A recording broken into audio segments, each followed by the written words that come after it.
name is Adlike, and today I'm going to be talking about the top 5 reasons as to why I migrated to Australia.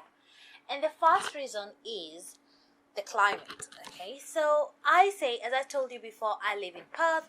Perth has a relatively tropical climate. That means it doesn't get too hot, neither does it get too cold. So over the 6 years that I've lived here, I think the highest temperature that I've experienced is 45 degrees and the lowest is about 5 degrees, which makes it a relatively good climate because it doesn't snow as well, so there's no extreme cold.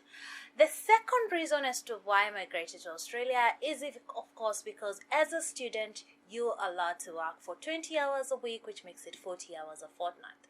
Unfortunately, if you're in breach of these working hours, if you work for more than 40 hours, you might get into trouble and your visa might be cancelled.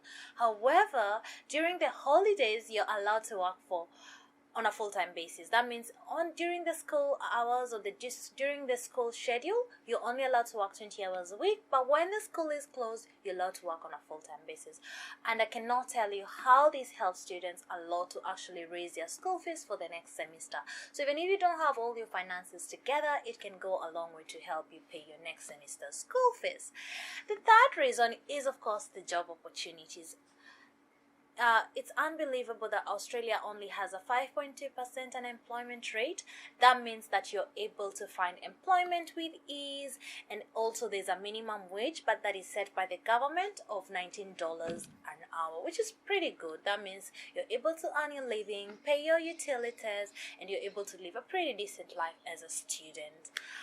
The other reason is, of course, the transition from one visa to another. So at least if you'd like to live in Australia, there's a chance of you to apply for graduate visa and later on to apply for a permanent resident in Australia. So what is really required of you is that after, for example, for me, as I told you earlier, is that I came to do a master's of accounting, which took me 2 years. After 2 years, I was allowed to apply for another visa, which is the graduate work visa, which allows you to get a work permit for 2 to 3 years.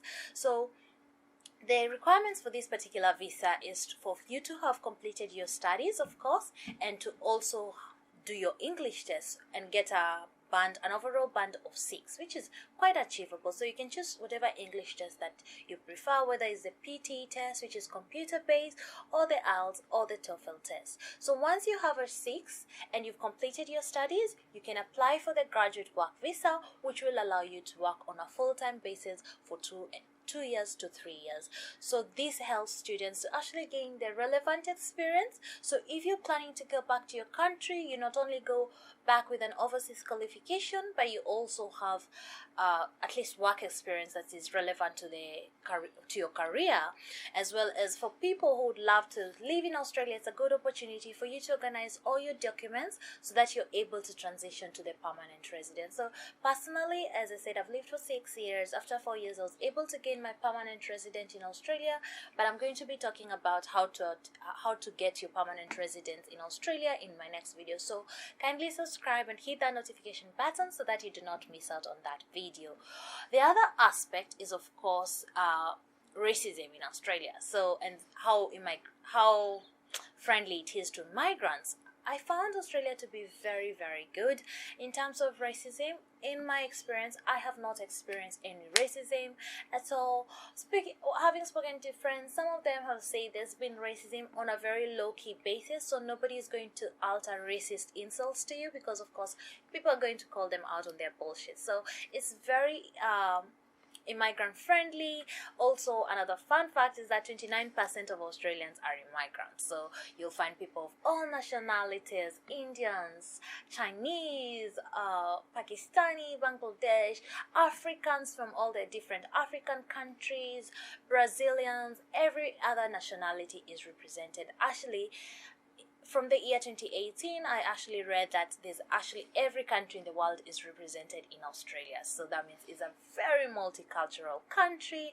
And as long as you're doing the right thing, really, I don't think you will get into any trouble. And people are very, very friendly and very helpful. That's my experience so far. On that note, thank you so much for watching, and I'll see you guys on my next one. Love you.